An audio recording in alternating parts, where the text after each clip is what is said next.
You want to start here? Yes. Madam Chair, Commissioners, my name is Will Coolie, and I represent Decarcerate, Minnesota. We support the proposal to eliminate custody status from criminal history scores. Most people penalized by this point are convicted of low-level drug and property crimes. The emphasis on incarcerating these offenders and inattention to solving violent crimes is a major source of criminal justice dysfunction in this country. In and around 1969, police forces across the country stepped up narcotics enforcement. The results were predictably disappointing. A severe rise in arrests and jailings had no effect on drug use. As one police official said, quote, "The use of illegal drugs is almost completely a medical problem, which the police are unable to handle. But until the public comes around to this fact, we'll continue to go through the motions." Since then, thoughtful law enforcement officials have repeated this sentiment, but we have ignored them. The consequences have been tragic. Last year, 100,000 people died of drug overdoses, an unprecedented milestone that no amount of imprisonment or tough-on-crime policies can address. Minnesota saw overdoses rise 39%, while nationally drug overdoses now surpass deaths from car crashes, guns, and even flu and pneumonia. Imprisoning drug users increases the likelihood of premature death. As one study showed, in the 2 weeks following the release of people incarcerated in state prisons, they were 120 times more likely to die from an overdose compared to the general public. While we have poured countless criminal justice resources into the health problem of addiction, we have neglected the primary function of law enforcement, solving violent crimes. Clearance rates for homicide, for example, have been dropping for years. In Minneapolis, fewer than half of all murders are solved. A local publication recently ran the headline, quote, "If you shoot someone, you'll probably get away with it," as 8 in 10 shootings do not result in an arrest. When people who commit violent crimes are not held accountable, we lose faith in the legitimacy of the criminal justice system, and it causes cycles of retribution. This is especially true in minority communities, as the drop in solving murders has been most pronounced when the victim is African American. By approving this proposal, the Sentencing Guideline Commission can begin a process of focusing our valuable resources on what the criminal justice system can and should do, solving violent crimes. It also reinforces what intelligent law enforcement officials have been telling us for decades. Quote, "The use of illegal drugs is almost completely a medical problem, which the police are unable to handle. 8 in 10 shootings unsolved, 100,000 overdose deaths. We can and must do better. Pass this change, and then let's get down to the business of saving lives." Thank you. Thank you. Thank you, Mr. Coolie. From your comments, I just wanted to ask, do you support this proposal for all offenders and all offenses, or do you mainly support it for low-level drug offenders, which is the population you discussed? We support it for all offenders. We do not believe in carve-outs. If you look at the data, it's quite clear that this applies to low-level drug and property offenders. I understand that, but would carving those offenders out satisfy your concerns? How would it not? Again, this is kind of as we talked about before, it's kind of a double jeopardy situation here, right? We already take these things into account. Let's focus on what the criminal justice system should do, and that is solving violent crimes, which is clearly not doing right now, right? And let's let drug problems be a public health problem. What about sex offender problems? What about them? No additional questions. Okay, we'll move on. Thank you very much, Mr. Coolie. We'll move on to the next testifier. The next testifier is Senator Warren Limmner.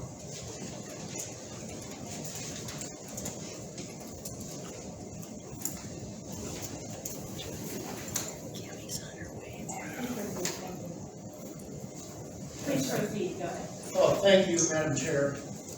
The last time I was before you, I gave some recommendations regarding Commissioner Schnell's introduction of capping probation limits to 5 years.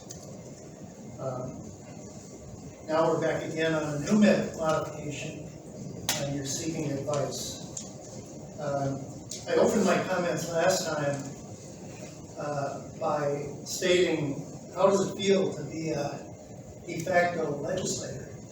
Because after all, the decisions you make with the makeup of the legislature now, you will be writing or changing existing state law.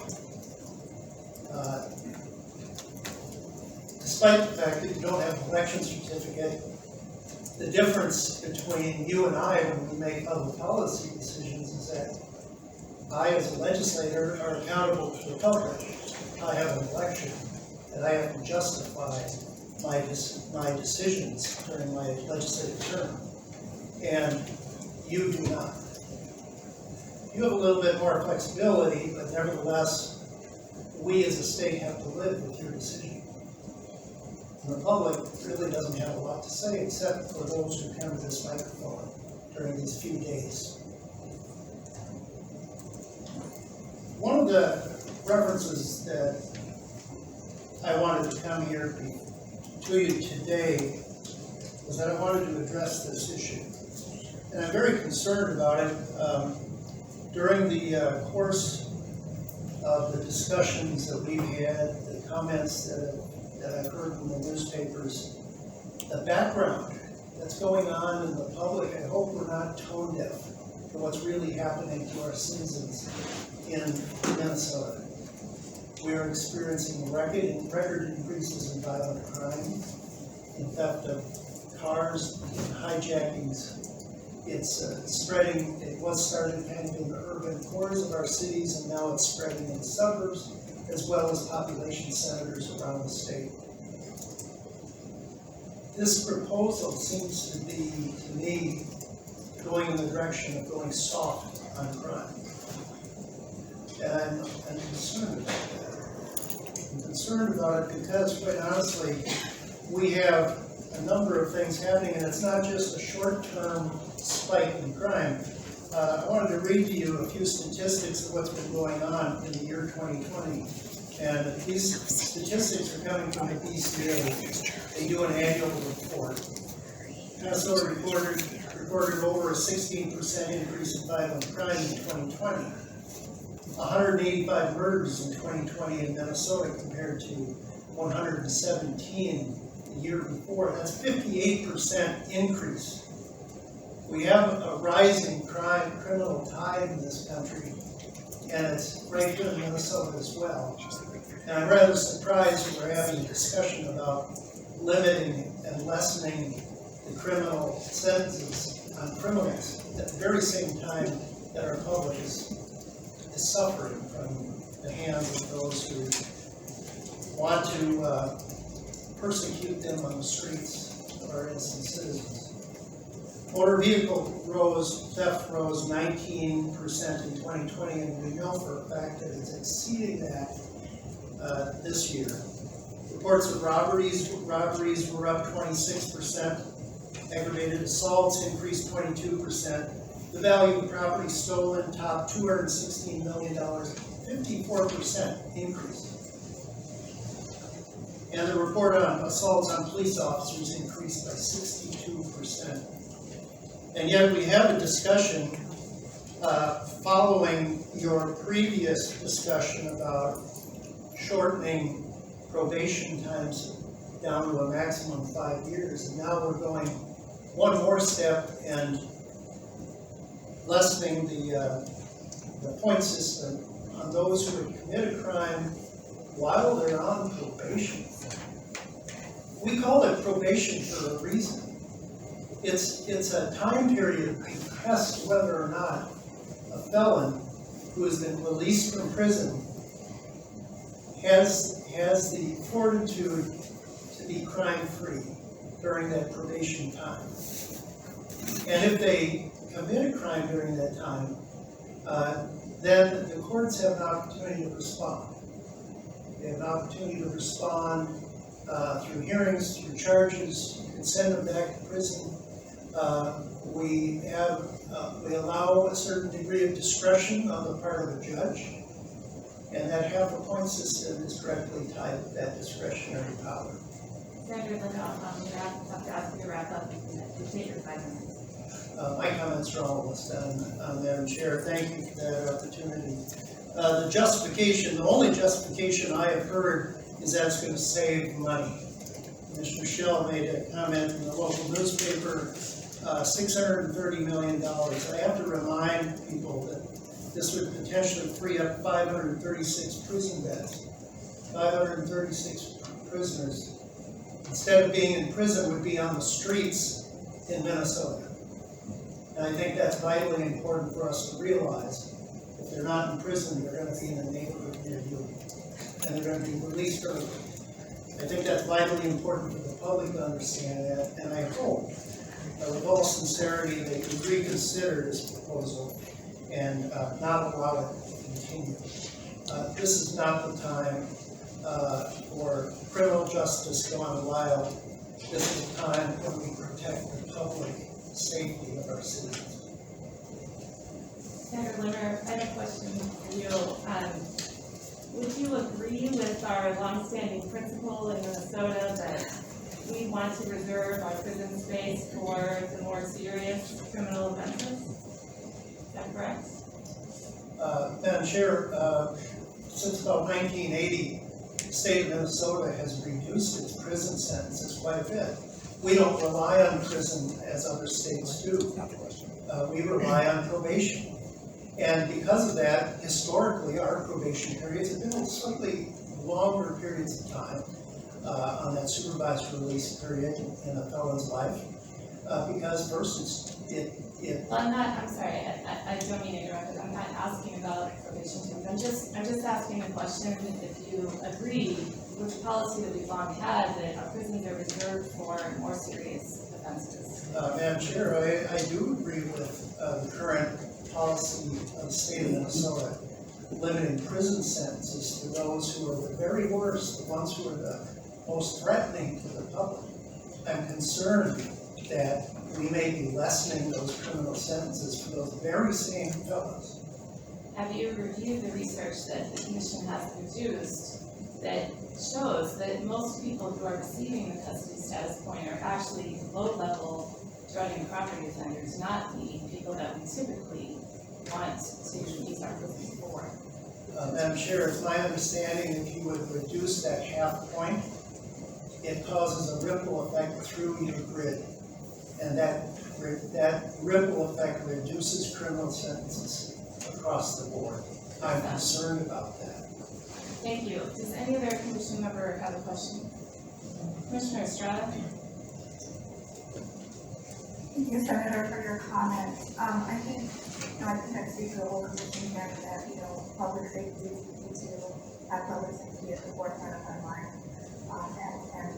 Statistics that you know about violent crime is not surprising. My question to you is, are you aware that this Commission passed enhancement for repeat severe violent offenders in 2019, increasing sentences for repeat severe violent offenders by 12 months, 18 months, and 24 months?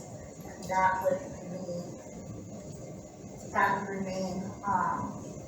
despite this change should take effect.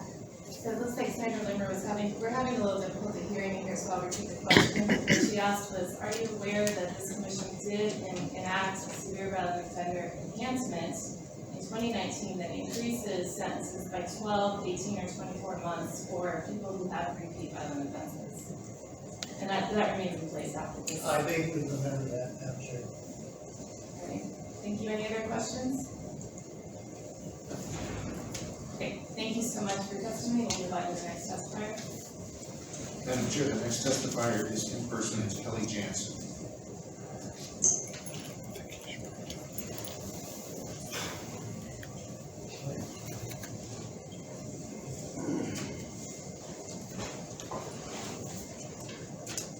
Hi, my name is Kelly Janson. I'm with the Child Protection League Action, and our mission is to protect children from indoctrination, exploitation, and violence. Thank you for the opportunity to speak today during your public hearing. The Child Protection League works with victims and law enforcement officers who all say that your lack of strong sentencing guidelines for sexual predators creates a living hell for the victims.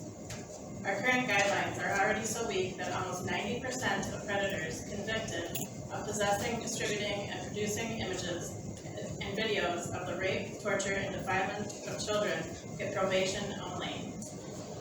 Minnesota's sentencing guidelines are some of the weakest in the nation. Minnesota is not protecting survivors and victims.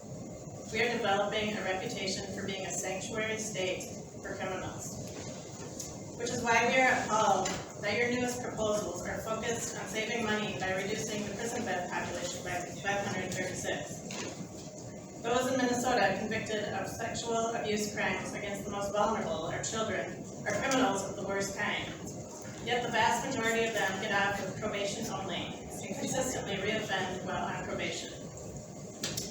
Let me share just a few tragic examples, of which there are many more.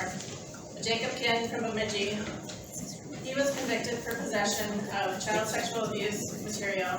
He was also arrested for child sexual abuse material production. And while he was on probation, he kidnapped a little girl who was only 5 years old, raped her, and then killed the babysitter. So level 3 sex offender, Shannon Michael Benson, he was out on probation for numerous domestic abuse related convictions. He murdered a woman and her unborn baby just a little over a month ago. A Woodbury man, Michael Flynn, was found possessing child sexual abuse materials while on probation from a similar crime in May. A middle school assistant principal who had victimized 55 boys and girls in his school would have received only probation. But because he was charged federally, he is behind bars for decades where he can't hurt those kids anymore. This year, a predator in Brooklyn Park who sexually assaulted a 6-year-old boy only got time served and probation. So common sense would ask, why aren't you working to do the opposite? Why doesn't your proposal work to put more convicted predators behind bars? The 2021 Sentencing Guidelines Commission Minority Report to the legislature describes how heinous these crimes are against children. Little children, including infants, are being raped, tortured, and defiled. Those are real victims. Every single incident is a crime scene against a minor child. Survivors in the community can only have peace of mind when justice is served, knowing predators are behind bars where they belong and can no longer hurt children. It also gives treatment counselors the tools to work with convicts because offenders must fear consequences. Our government spends millions of dollars every year on websites, empty storage buildings, rest areas, bus stops, bike lanes, and trails. It defies logic that your justification for these reductions for incarceration is money. We have shootings and carjackings every day in the metro area that terrorize law-abiding citizens. Just this weekend, I had my own car broken into. So how does releasing more criminals back on the streets promote public safety? We hear from you a shifting sympathy from the victim to the perpetrator. We adamantly oppose the proposal to lighten the sentencing guidelines to repeat offenders. We and the public at large demand protection from violence against our children. At a minimum, this commission should be raising the sentencing guidelines to at least the federal guidelines for those convicted of crimes against children, especially for criminal sex crimes and for the possession, production, and distribution of child sexual abuse imagery. Does the public approve of your proposals? No, we do not. Thank you for your time. Ms. Janson, I just wanted to let you know that the guidelines for many of the offenses were increased this past year. The legislature actually directed us to increase them, and we did. So I just wanted to make you aware that some of the sentencing we're concerned about have been changed. I am aware of that, but it's not enough. All right, well, good. Thank you for letting me know that. Any questions from the commission? Okay, thank you so much for your testimony. We'll move on to the next testifier.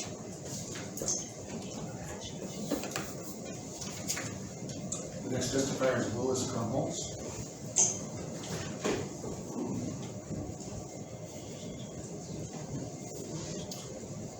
My name is Willis Krumholz. I work in the financial services industry. I'm a part-time writer at the Federalist.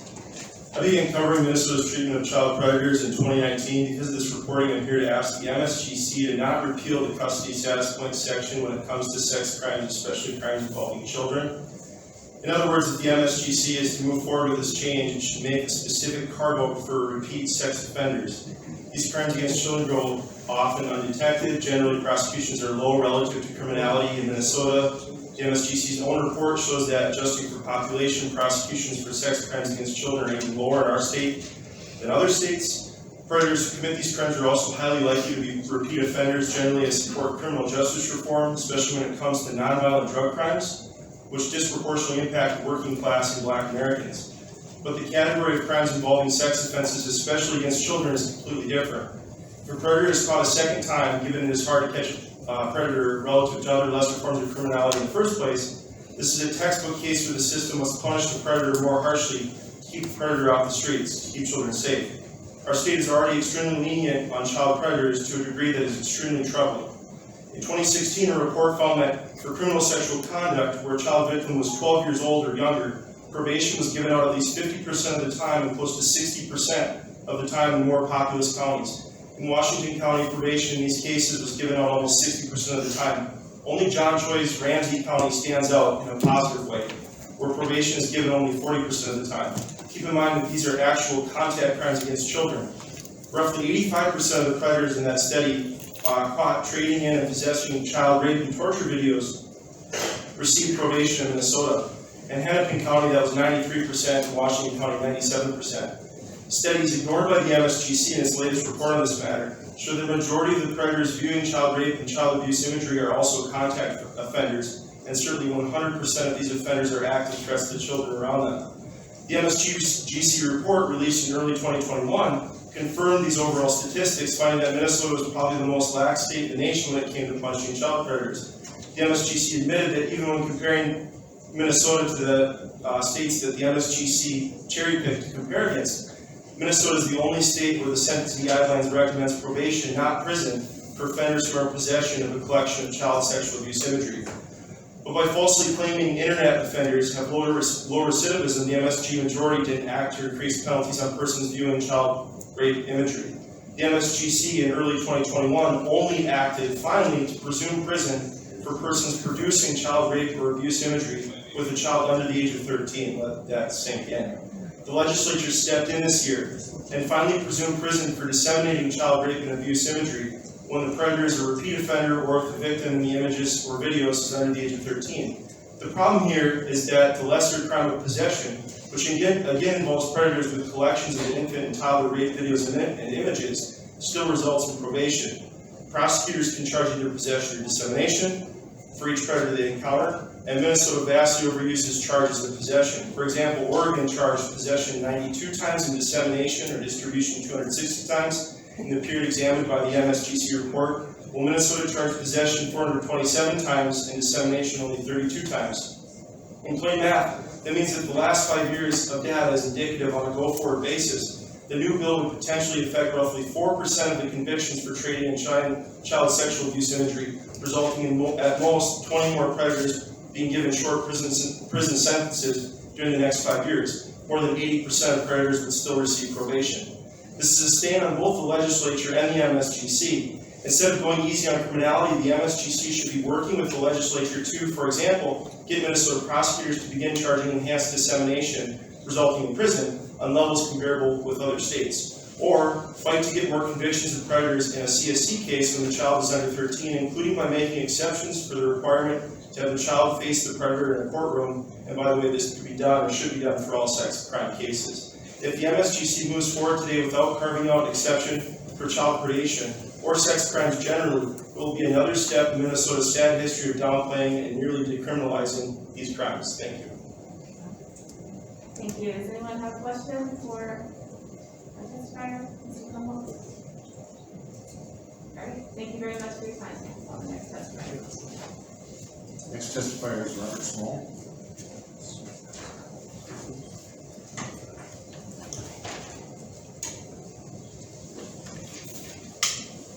Please go ahead. Yes. Thank you very much, Madam Chair, members of the Commission. My name is Robert Small. I am the Executive Director of the Minnesota County Attorneys Association.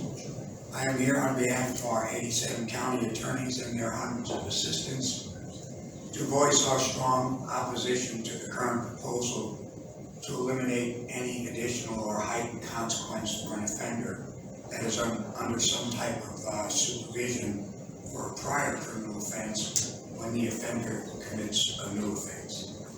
As you commissioners know, the sentencing guidelines have always had in existence a defendant's criminal history score that has included a defendant's custody status at the time of the commission of the new offense.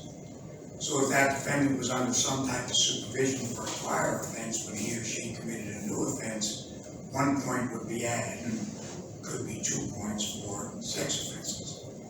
Then in 2019, the commission relooked at the entirety of the criminal history score and reduced for non-sex offenses custody status to half a point. This resulted in an unusual situation of the criminal history score ending up with a half a point. That led judges and practitioners to decide whether they should round up or round down.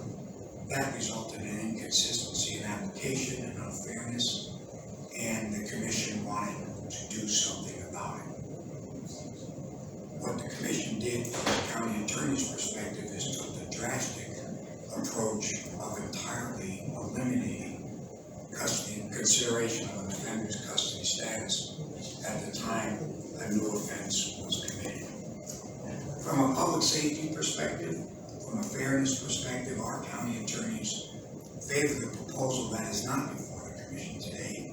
We're in favor of the proposal advanced by Judge Larkin, supported by our county attorney on the commission, as well as Justice Moore and Judge Knudsen. Absent that approach, and by acceptance of this total elimination and consideration of a person's custody status, public safety, fairness, and equity in sentencing of light offenders will not be achieved. It makes common sense that the offenders who commit an offense while being supervised on probation or on supervised release from prison are more culpable for the flagrant disregard of a previously imposed judicial order or for breaching the trust of the releasing authority than an offender who is not under such supervision. Under the current proposal that is being considered, two offenders who commit the same crime and have the same criminal history score will be treated the same in terms of consequences, even though one offender is on supervision and has a custody status designation and the other one does not. For the guidelines to no longer consider an added consequence for this behavior is not good for public safety, it's not good for fairness, and it's not good for sentencing policy. It's just not good policy to reward the non-compliant supervised offender, particularly if the offender is a sex offender. And it is for these reasons that the County Attorneys Association strongly opposes the elimination of consideration of an offender's custody status in calculating criminal history score. Thank you, Madam Chair, and members, for allowing us to speak today. I will stand for any questions. Thank you. Commissioner Larkin, you have a question? Yes, thank you, Mr. Small. Do you take a position regarding the third option that the commission is, and that is making the custody status I'm sorry, we can't hear you. Can you try doing that louder? Yes, how's that? I'm sorry. Mr. Small, do you, on behalf of the County Attorneys Association, take a position on the third option that the commission looked at, which was making custody status potential aggravating factor for sentencing purposes? Okay, what she's asking is, do you have a position on the third option that the commission considered, which is to make custody status an aggravating factor? Madam Chair, Yes. Judge Larkin, we never got past Judge Larkin's proposal. We thought Judge Larkin's proposal made more sense, so we never got to the third. So you never discussed the But we don't have a position on that. Okay, thank you. Any other questions? Commissioner Schmaltz? Thank you so much for the testimony. I wonder what, when you talk about not good for public safety, can you describe how you see directly the correlation between public safety and the Certainly. Thank you, and I'm sorry about this, but I'm going to bring up one of your cases. As you know, you just released a first degree sale drug offender to Wadena County who had a 105-month sentence and was released on the SIP program when he had a lot more than 48 months left. And you had some phase 1 and phase 2, and sometimes they can be released earlier than 48 months. He was back in the community for a very short period of time and got arrested for first-degree drug sale. All right? That is what we are talking about, public safety. He will not face an additional consequence because he was just released from prison under supervision and committed the same crime, first-degree drug sale. That's not good for public safety, Commissioner.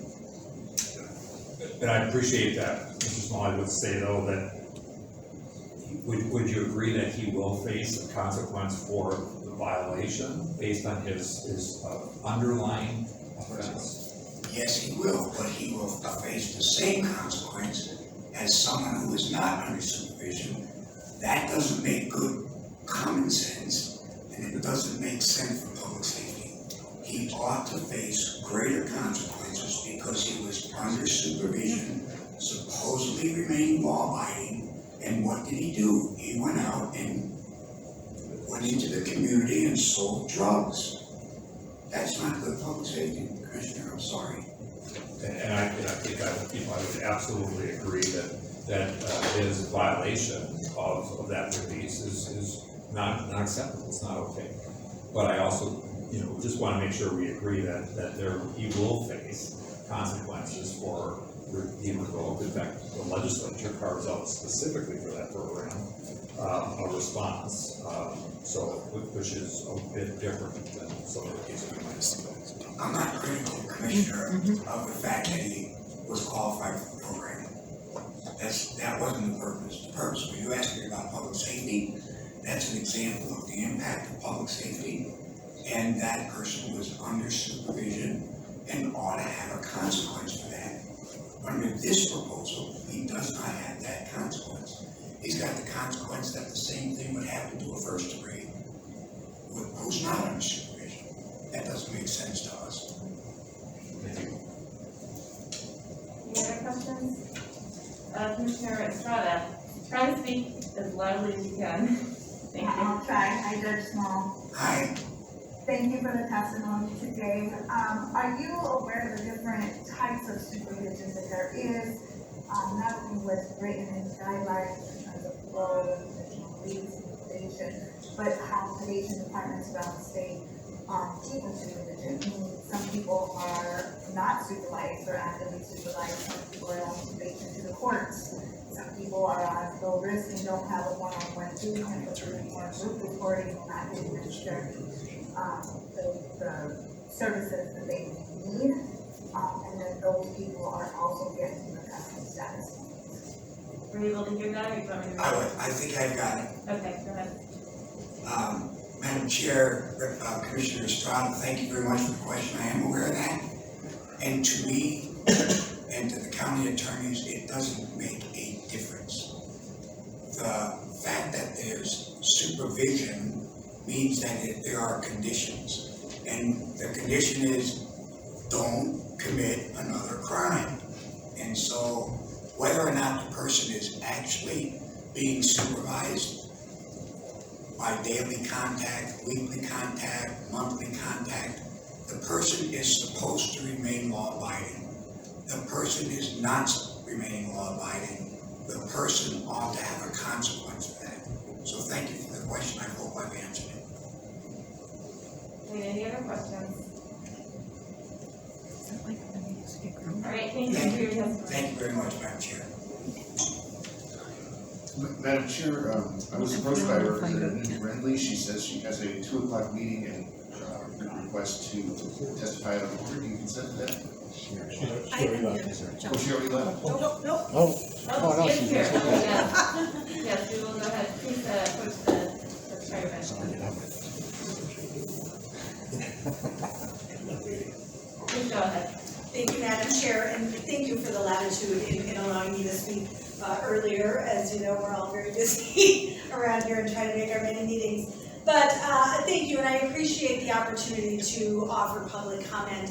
My name is Neu Brindley. I serve as the Deputy Leader of the Republican Caucus here in the House of Representatives, and I'm here to bring forward the immense concern that we have about this dangerous proposal.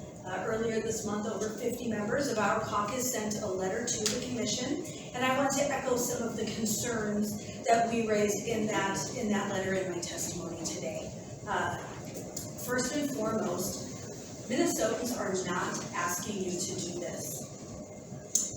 As the Deputy Leader of our caucus, that gives me opportunity to travel around our state a lot. And as I do so, I talk to a lot of Minnesotans about their concerns, and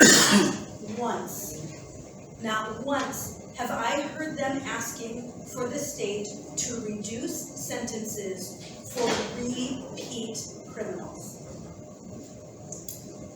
It's disturbing to me that the Commission, which was created to help bring uniformity to sentencing, which is certainly a worthy goal, is now being used as a tool by the Walz administration to reduce sentences for repeat criminals. And with all due respect, an unelected board with little notice to or attention from the public is pushing drastic changes to our sentencing laws that put the public at risk. Most outrageously, this proposal provides the most benefit to sex offenders. Getting rid of custody points across the board would remove 2 full points assigned to sex offenders, and goes against the stated goals of the Sentencing Commission. This body is on record as saying, I'm going to quote this, the Commission believes that offenders who commit a subsequent sex offense pose so significant a risk to public safety that their criminal history scores should be enhanced to reflect that risk. Let me say that again. The Commission believes that offenders who commit a subsequent sex offense pose so significant a risk to public safety that their criminal history scores should be enhanced to reflect this risk. Minnesotans are tired. We are tired of preventable tragedies committed by people who have broken the law but are not being held accountable by our judicial system. They are tired of carjackings, of catalytic converter thefts, of shootings, of smash and grabs in our stores. The complete attitude of lawlessness that we seem to be forced to just tolerate. We are tired. No one voted for this. No one is asking for us to reduce sentences for repeat criminals. We want our prosecutors, judges, and you, the Commission, to enforce the law and enforce the penalties spelled out in state law as passed by elected legislators. They don't want an unelected board, primarily appointed by the governor, deciding that we need to go easier on repeat criminals. If Governor Walz, who could stop this if he decided to actually take a position on it, if he believes that our sentences are too harsh, he should come out and say so. He should have a bill introduced by the legislature. He should stand behind it and defend it publicly instead of refusing to comment when reporters ask him where he stands on this push by his commissioners and appointees. Instead, as stated, Madam Chair, as you stated, While the legislature directed the commission to increase sentencing for sex trafficking, now the commission is using this backdoor process to reduce those sentences after increasing them. I am asking you to have some common sense. Listen to what Minnesotans are saying. Listen to the hundreds of public comments that you have received, the vast majority of which are against this proposal. Please reject this dangerous and unnecessary proposal. Thank you, Madam Chair. Representative Neu Brindley, I have a question for you. I know that you've raised some concerns about sentencing for sex offenders. Are you aware that we do have within the guidelines an aggravating factor that allows for an increased sentence if a person commits a new sex offense after committing a prior sex offense? Regardless of what is currently in the standards, the sentencing guidelines, the current proposal will reduce those.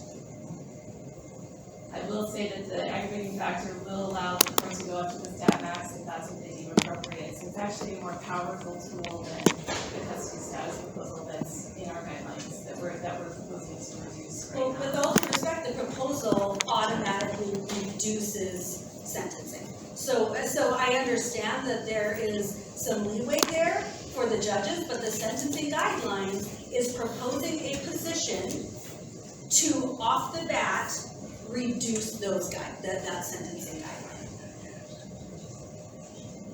Most people, our research did show, were you aware of the research that showed that on the sex offender rate, most people who were receiving custody status were not receiving it for committing a new sex offense, but for failure to register. Were you aware of that? And yet, the proposal applies across the board. It doesn't take those things into account. Great. Do we have any other questions from members of the commission? Yeah. Thank you very much for your testimony today. Thank you, Madam Chair. The next testifier in person is Representative Grossell.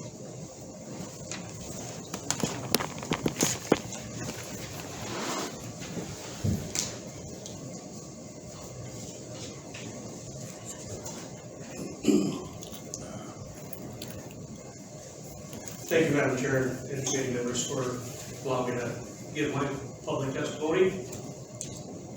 Good afternoon, my name is Matt Grossell. I'm a member of the Minnesota House of Representatives, and I serve for District 2A, which is in north central Minnesota. As you know, a number of our Minnesota House of Representatives co-signed a letter opposing the Sentencing Guidelines Commission's proposal to repeal custody status points for offenders still serving a sentence who committed another felony crime. I am one of those members who signed that letter, and I feel very strongly that the Commission should reject this proposal. And I'm just curious, Madam Commissioner, that has this letter been posted on your site for public display, public viewing? The letter is part of our public record, which I believe will be posted for the January meeting. Is that correct, Director Wright? That's correct, Madam Chair. So, Madam Chair, Representative Grossell, we have included that already in part 1 of the public hearing written comments. There will be additional parts, 1 or more additional parts, but because that letter had been received by the time that I sent out commission materials last week, it is on our website as part of that package. Thank you, sir. I appreciate it. I want everybody to know that a good portion of our legislature, our House legislature, opposes this. But I want to focus on one aspect of what this repeal of custody status points would do. It would mean that dangerous sex offenders would be released onto the streets earlier. The sex offenders are such a dangerous group of offenders that they are currently assigned 2 custody status points. There's a reason for that. There was a reason for that, and that was echoed earlier in other testimony. These people are dangerous. Sex offenders are prone to recidivism. We should be keeping them in prison, away from the public longer, and not releasing them earlier to victimize more people. I don't think that right now, with this recommendation, that the victims are really being listened to, are really being heard, really being represented.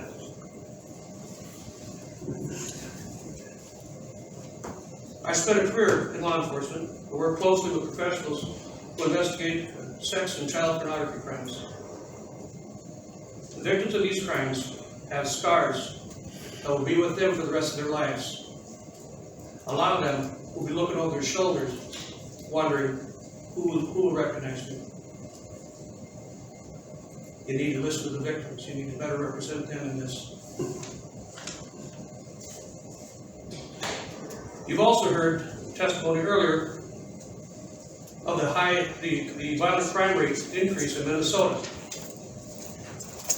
Now these aren't statistics, and I don't have numbers for you, but I stay in touch with the boots on the ground. I stay in touch with our officers on the front line. And the things that I'm hearing from them are disturbing, especially when this recommendation has come to light, that a very high percentage of these people committing these crimes have violent crimes in their criminal history, or are on probation, or a crime same or similar. That's what I'm hearing from our people out on the front lines. You'll get those stats, and they will come the next year.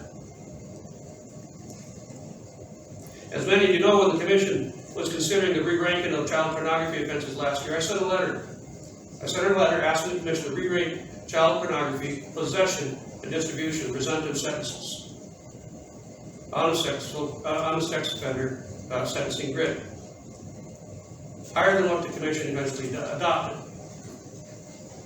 You missed a great opportunity there, and I'm glad for what was done, but like my letter said, you missed an opportunity to better represent, to give more justice to these victims.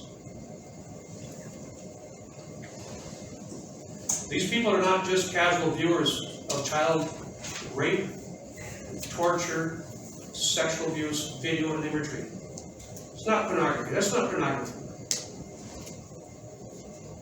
It's child rape and torture, sexual abuse, sexual assault, video and imagery. And some of those I mentioned earlier, that they will spend the rest of their life looking over their shoulder. Who might recognize me? Who might see me out here? It's harder for them to heal. Thankfully, the legislature directed the Commission to give them a higher ranking and pass legislative session. Now, what has been done,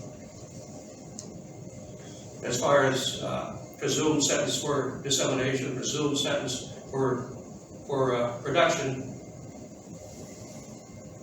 this is not going to help them at all. This is not going to hold these predators accountable the way they should be. This is not going to be giving victims the justice that they deserve. To me, this is a slap in the victim's face.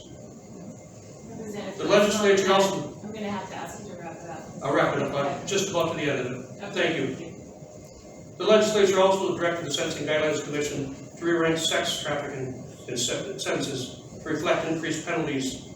The legislation passed this year, but the Commission thought it more important to scheme a way to let more sex offenders out of prison than do the work the legislature mandated and increase the presumptive sentences for sex traffickers.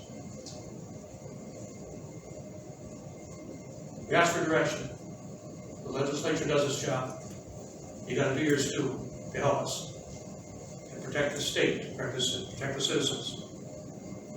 Again, I have dedicated my work in the legislature to keeping people safe from criminals, especially dangerous sex offenders and child pornography purveyors. The elimination of custody status points is counter to the work I've dedicated my legislative career to doing.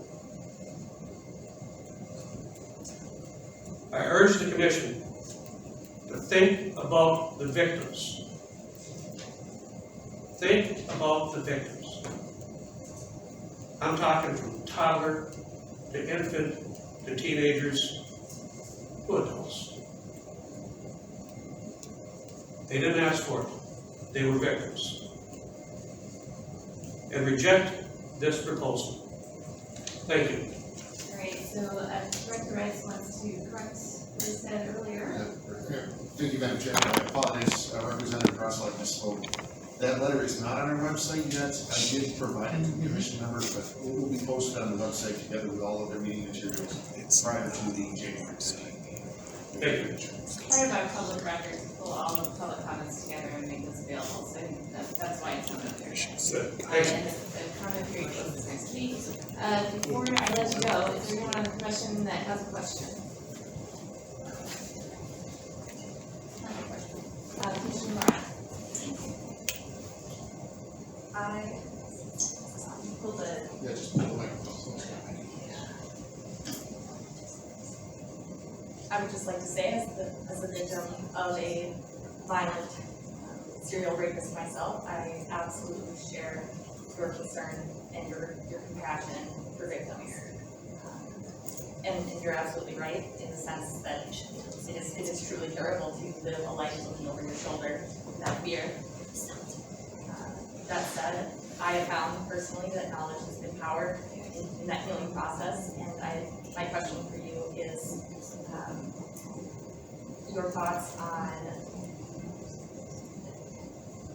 would you say that victims ought to know that the data behind how the custody status point affects perpetrators currently, reoffenders, in terms of that being mostly on the technical recidivism as opposed to new offenses?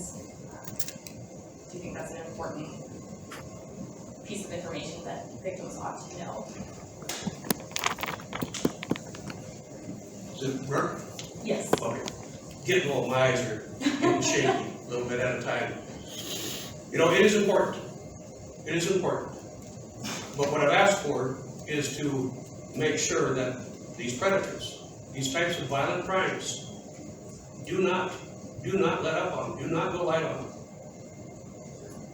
Do not go soft on them. If there are issues that need to be looked at, look at them. Many people have come up and they've asked for a cargo for this type of crime. I want you to consider the victims in this. Technical or not, wherever it's at.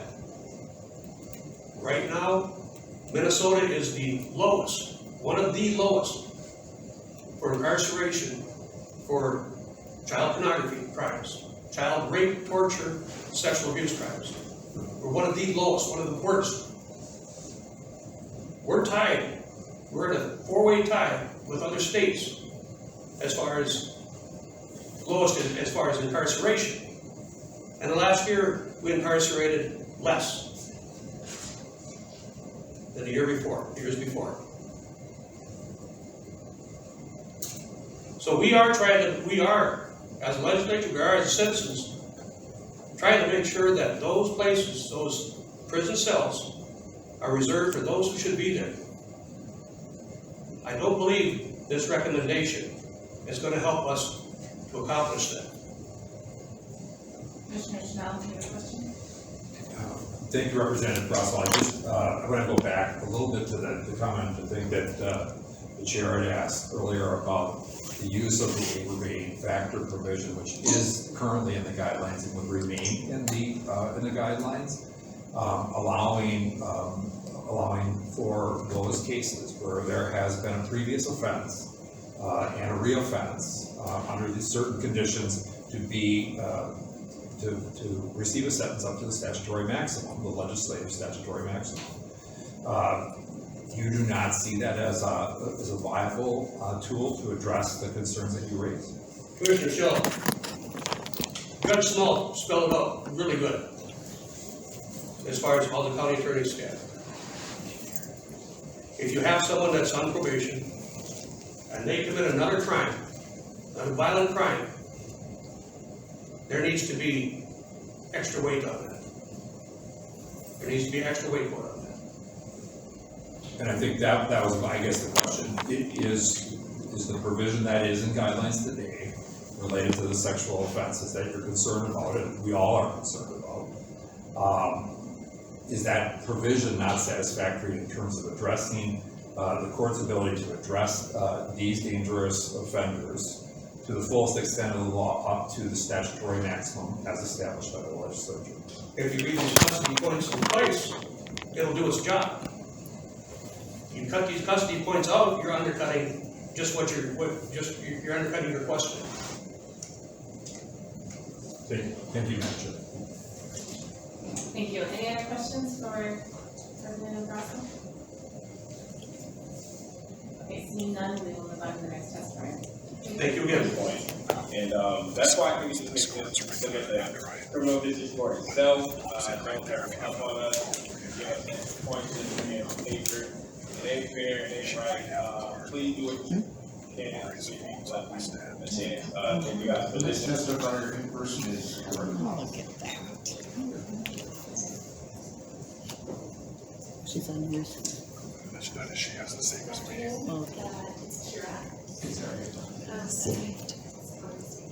Okay. So thank you all for just being here today on these laws on a consistent basis in case. I recently received an email about this issue, and honestly my heart was so grieved that people of Minnesota, mothers, grandmothers, aunts, uncles, people that were children at one point would think that it's acceptable to be lenient on those that commit crimes of perversion and malice.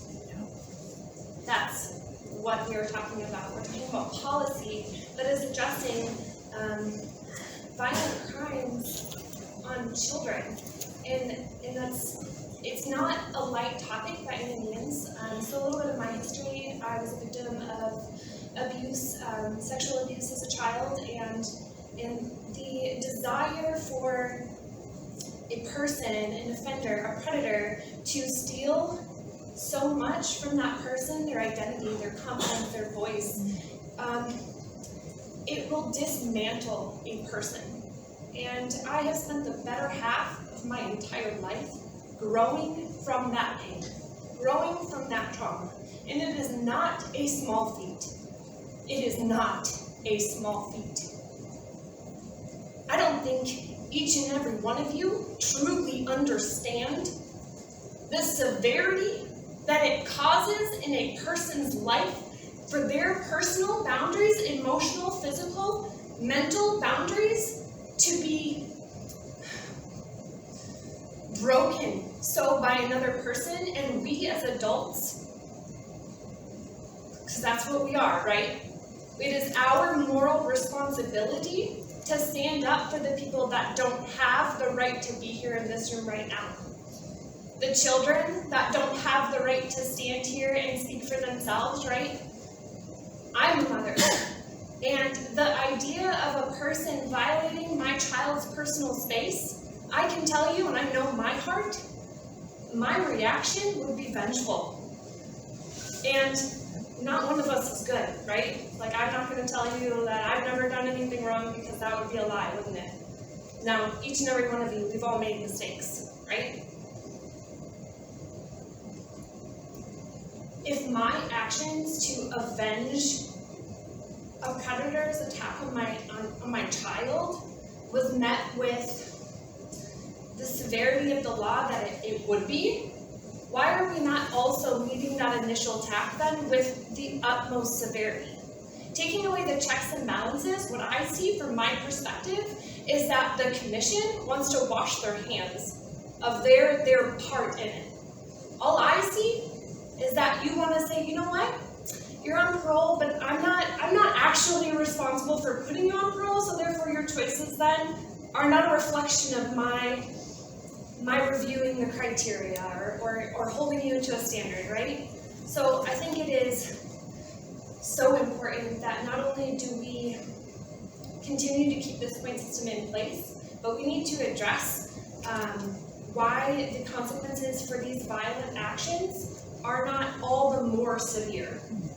Now, there are many people that I represent here right now, and not one of them agrees with negating the point system that you are proposing today. Not one of them. So not only do I speak from a position of being a victim, but that of a mother, that of a person in our state. Like, I have other issues with the fact that you're an appointed committee, but we won't address those here now because we are talking about policy, and that policy is what affects people, right? People. People that grow up to affect people, that affect people, that affect people, right? Now, it was brought to my attention this last summer as I sat outside and I saw my child offend another child, right? Like, the severity of my job to intentionally train my child, right? I have just one, but that one person will affect a multitude of people I will never be able to count. What I instill in him, what he grows through, will be what he lives out of, right? Just as I had to address the pain and the trauma that I was living out of that caused me to make poor life choices, right? It did. I was homeless on the streets of Minneapolis because of the choices that I made living out of my trauma and hurt, right? And now, not until I came to a place where I had to address why I was making the choices that I was I able to really get back on my feet. And then there was many people and organizations that came along to help me move into